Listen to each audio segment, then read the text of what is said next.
Hi everyone, so we'll be solving question 2. Let's take a look at the question.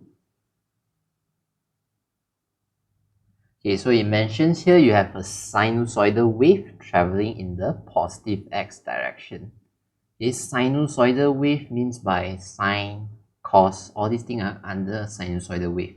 Means by it has a sine or cosine shape. Okay, so positive x direction, okay, since they tell you probably draw an arrow here. You see it's moving in the positive x direction. Just writing it down will do because we don't know how we use it yet. Has an amplitude of 15 cm. Amplitude is 15 cm. Wavelength is 40 cm. Frequency is 8 Hz. Wow, they are giving us plenty of information. So let's copy it down. Well, it depends on people. I mean, you can, I will write it down in the original unit first, then I convert it to the SI unit. It depends on preference.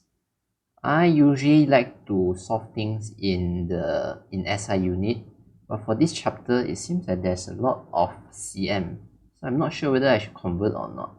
So it depends on the situation. For now, I probably convert is a good idea, so I convert 40 cm, then I convert it to 0.400 meter. Then for frequency, it's 8.0 Hz. Plenty of information given. So next thing is find the wave number K, period T, and angular frequency omega, and speed of the wave v.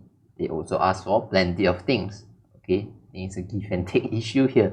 Okay, so time, this is just a revision of last video. You have these three variables representing time. You have these two variables, lambda and k, wavelength and wave number. New things for chapter 10, representing distance. So I believe now we can add on another one, which is A. A is representing something related to displacement. Okay, it's amplitude, but it's related to displacement. Okay, I'm not, A is still representing amplitude, but amplitude, it's a quantity related to displacement, and displacement in our syllabus is usually y. For distance, it's usually x.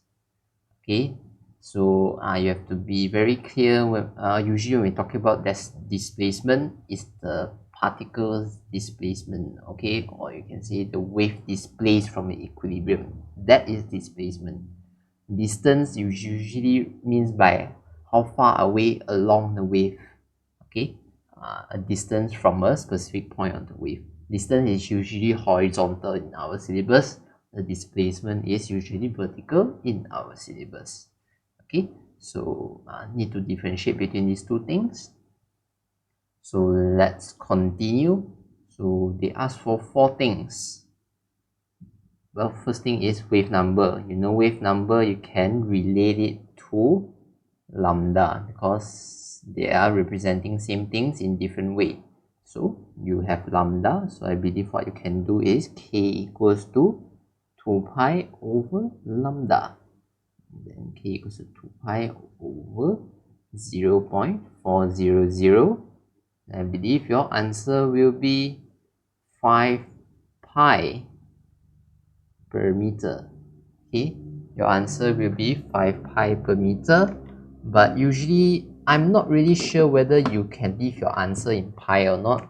So just to be secure, I will write also the answer in the value form, 15.7 per meter.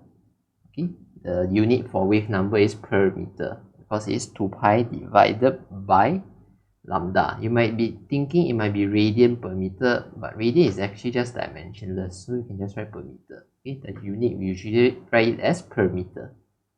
Next thing is period. Period is just the inverse of frequency. You are given frequency, so just sub in the value. then there you are. Your answer will be 0.125 Hertz. Pretty direct. Next thing will be omega, angular frequency. Angular frequency, you can do 2 pi over capital T, you can do 2 pi f, anything. I choose 2 pi f. So the answer will be 16.0 pi radian per second. But just to be secure, you might think that leaving things in pi, I'm not sure whether it's okay or not, then you can write out the number as well, 50.3 radian per second. Okay, so that's for angular frequency. Last thing they ask for is the speed of the wave. The speed of the wave is how fast is the wave propagating in space, how fast is the wave traveling. That's wave speed or speed of the wave. So to solve that, you can have plenty of ways of doing it. You want to take omega divide by wave number k, that's one way. You can take f lambda, which is given in the question, f times lambda, it's okay as well. Plenty of way of doing it. I'll just do it the way that you learn in SPM, f lambda. So you have 8.0 Hertz times your lambda is 0.400 meter. So your answer will be 3.2 meter per second. That's it. Question 2 complete. So nothing special, nothing new for this question. It's still similar to question 1. So that's all for me. Thank you very much.